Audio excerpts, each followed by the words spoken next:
5ই August একাধারে ঘটে গেছে বেশ কয়েকটি ঘটনা। দিন শেষে অধ্যাপক ইউনূস জাতির উদ্দেশ্যে দেওয়া ভাষণে বলেছেন, 2026 সালের ফেব্রুয়ারিতে রোজার আগে ত্রয়োদশ জাতীয় সংসদ নির্বাচন আয়োজনের প্রস্তুতি নিতে নির্বাচন কমিশনকে চিঠি দেবেন। অধ্যাপক ইউনূস তার ভাষণের শেষ দিকে বলেছেন, এবার সবাই আনন্দ সহকারে ভোট দিতে পারবে।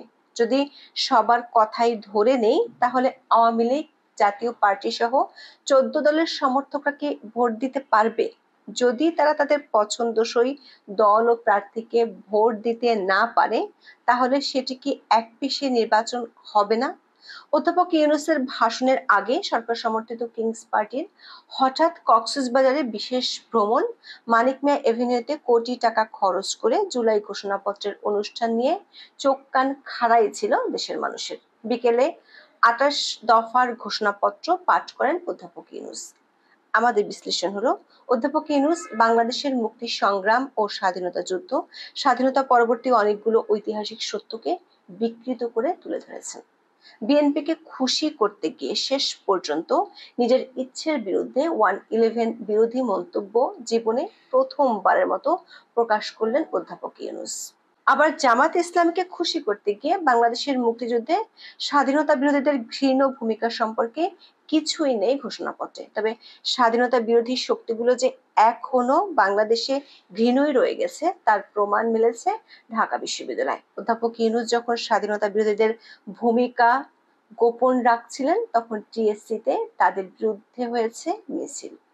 বিস্তারিত জানতে চলুন যাওয়া যাক। নির্বাচন কবে হবে তা নিয়ে এত নাটক বাংলাদেশের ইতিহাসে এবারের মতো আর কখনো হয়নি। সবশেষ লন্ডন বৈঠকে যৌথ ঘোষণায় বলা হয়েছিল, 4টি যদি ও কিন্তু ঠিক থাকলে আগামী ফেব্রুয়ারিতে নির্বাচন অনুষ্ঠিত হতে পারে। তারপরও সন্দেহ দূর হয়নি।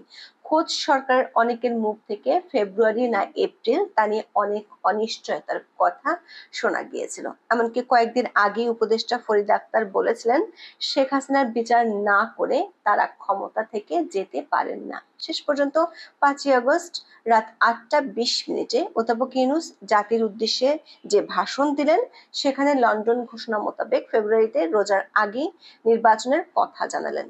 তিনি বলেছেন, অন্তর্বর্তী সরকারের পক্ষ থেকে তিনি প্রধান নির্বাচন কমিশনের কাছে চিঠি পাঠাবেন যেন নির্বাচন কমিশন আগামী রমজানের আগে 2026 সালের ফেব্রুয়ারি মাসে জাতীয় নির্বাচন অনুষ্ঠানের আয়োজন করেন। দর্শক, নির্বাচনের দিনক্ষণ না আসলেও ফেব্রুয়ারি মাসটি নিশ্চিত হওয়ায় আপাতত কিছুটা হলেও স্বস্তি এসেছে। তবে অধ্যাপক ইউনূসের ভাষণের শেষ দিকে নির্বাচন সম্পর্কে তিনি এমন একটি কথা বলেছেন, সেটির বাস্তবায়ন আদৌ সম্ভব কিনা তা নিয়ে প্রশ্ন তোলা যায়। তিনি বলেছেন, এবার আমরা সবাই ভোট দেব, কেউ বাদ যাবে না। সবাই যেন বলতে পারি, নতুন বাংলাদেশ করার পথে দেশকে রওনা করার জন্য আমি আমার ভোটটা দিয়েছিলাম। প্রশ্ন হলো, এই সবাই বলতে নিশ্চয়ই অধ্যাপক ইউনূস বাংলাদেশের সকল ভোটারকে বুঝিয়েছেন, কিন্তু এর মধ্যে আওয়ামী লীগের কার্যক্রম নিষিদ্ধ, জাতীয় পার্টি সহ 14 দলের শরিক দলগুলো মাঠ ছাড়া। তারা কি নির্বাচন করতে পারবে? যদি না পারে, তাহলে তাদের সমর্থকেরা কিভাবে ভোটের দিনকে অধ্যাপক ইউনূসের ভাষায় ঈদের দিনের মতো উৎসবে পরিণত করবে? দর্শক, এই প্রশ্নের উত্তর হয়তো ভবিষ্যতে পাওয়া যাবে। তার আগে দেখে আসি, কোটি টাকা খরচ করে সরকার যে জুলাই ঘোষণাপত্রের অনুষ্ঠান করলো, সেই ঘোষণাপত্র কেমন হলো।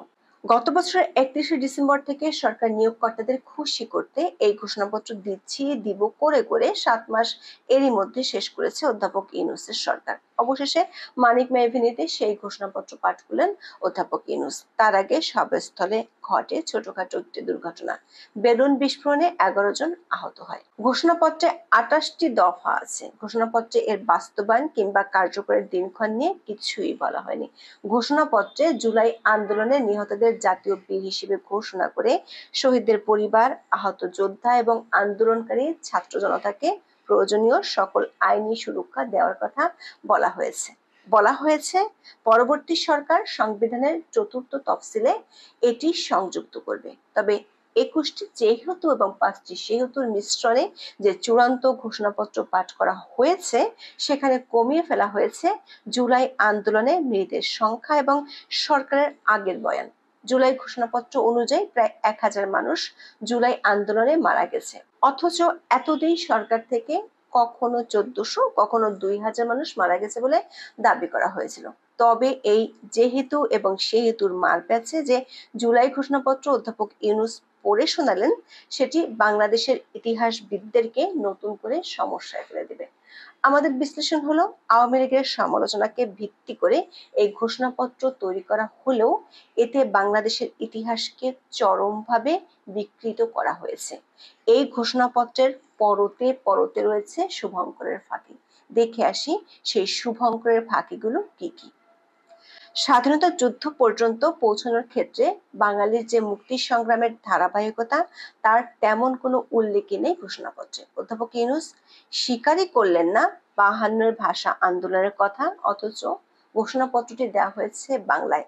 অধ্যাপক ইউনূস হয়তো ভুলেই গেছেন 66 এর 6 দফা, 69 এর গণঅভ্যুত্থান আর বাঙালির সেই গর্জন, এবারের সংগ্রাম স্বাধীনতার সংগ্রাম, এবারের সংগ্রাম মুক্তির সংগ্রাম 1971 সালের 7ই মার্চের কথা।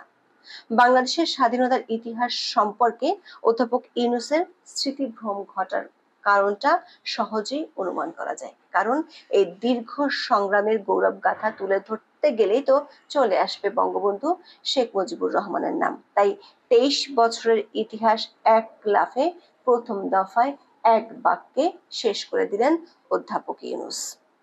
ঘোষণাপত্রের দ্বিতীয় দফায়ও ঘটেছে ইতিহাস বিকৃতি।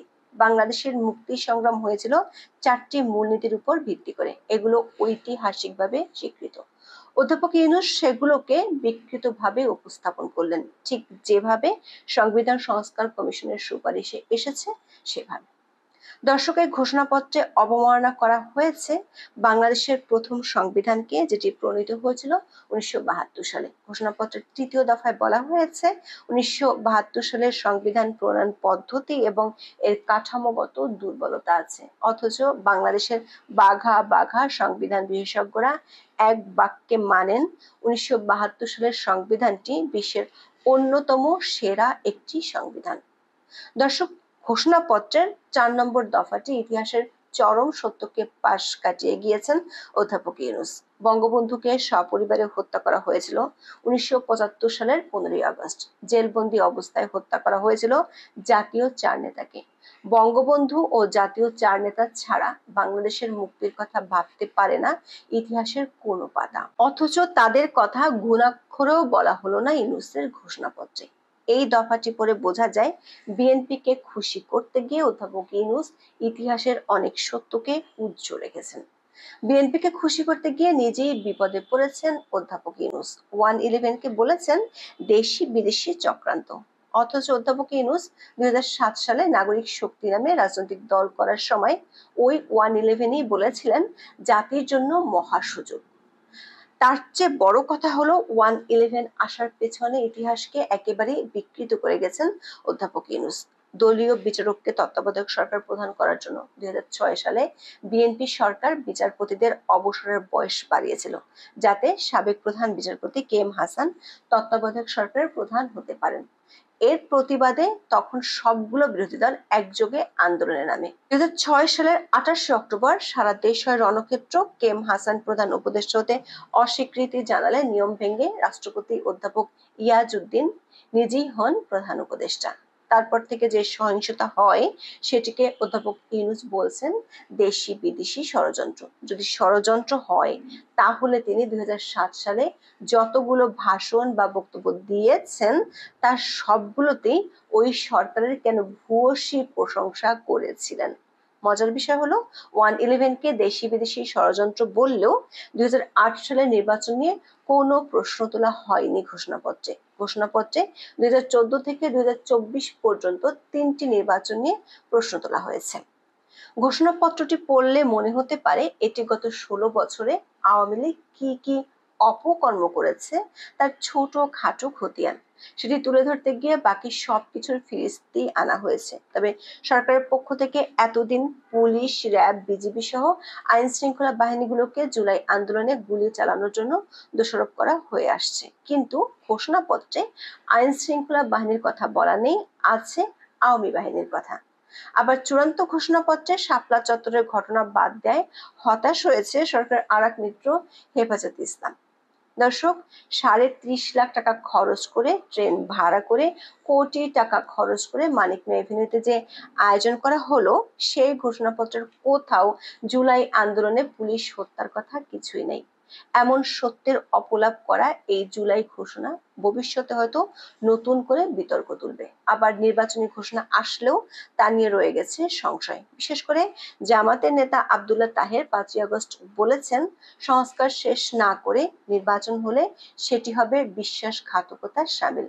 সরকারকে গত একটি বছর ধরে অকুণ্ঠ সমর্থন দেয়া অধ্যাপক ইউনূসের বিশ্বাসঘাতকতা জামাত কি মেনে নিবে? বিশেষ করে সন্ধ্যায় টিএসসিতে যে ঘটনা ঘটে গেল, এরপর জামাত ইসলামী হয়তো ভিন্নভাবে ভাবতে পারে। ছাত্র শিবিরের উদ্যোগে টিএসসিতে একটি আয়োজনের অংশ হিসেবে যুদ্ধাপরাধ ও মানবতা বিরোধী অপরাধের দায়ে দণ্ডপ্রাপ্তদের ছবি রাখা হয়েছিল। যাদের ছবি রাখা হয়েছিল তারা সবাই পাকিস্তানি সেনাবাহিনীর গণহত্যার দোসর হিসেবে স্বীকৃত। শিবিরের এমন কাণ্ডে ফুঁসে ওঠে ঢাবির সাধারণ ও বামপন্থী ঘরানার শিক্ষার্থীরা। শেষমেশ পুলিশ প্রহরায় ঢাবি কর্তৃপক্ষ ছবিগুলো সরিয়ে নেয়। এ নিয়ে দুপক্ষের মধ্যে দেখা দেয় উত্তেজনা।